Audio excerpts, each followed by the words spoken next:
तर पोलीस हत्या प्रकरणाच्या तपासाची माहिती देत नाहीत अशी माहिती वैभवी देशमुखांनी दिली आहे। संतोष देशमुखांची मुलगी वैभवी देशमुखांचा पोलिसांवर हा खरतर आरोप आहे। माझे सहकारी ज्ञानेश्वर आपल्याला सविस्तर या संदर्भात माहिती देणार आहेत। ज्ञानेश्वर, वैभवी देशमुखांचा हा गंभीर आरोप आपण बघतोय।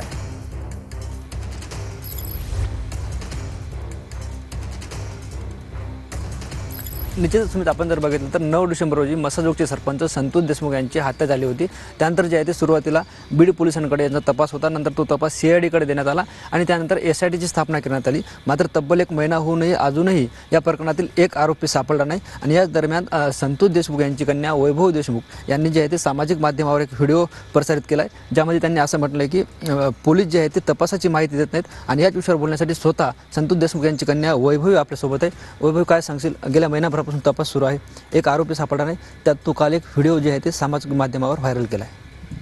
आज म्हणजे महिना होऊन गेलाय, तरी म्हणजे आम्ही न्याय मागतोय आणि न्याय हा आम्हाला लवकरात लवकर हवाय। जर आज महिना होऊन गेले तर मग आरोपीच पोलिसांच्या ताब्यात नसतील तर मग त्यांच्यावर कारवाई होऊन आम्हाला न्याय कधी मिळणार? त्यासाठी माझी पोलीस प्रशासनाला आणि सरकारला एकच विनंती आहे की जे कोणी आरोपी असतील त्यांना तुम्ही लवकरात लवकर अटक करा आणि कठोरात कठोर कारवाई चालू करा।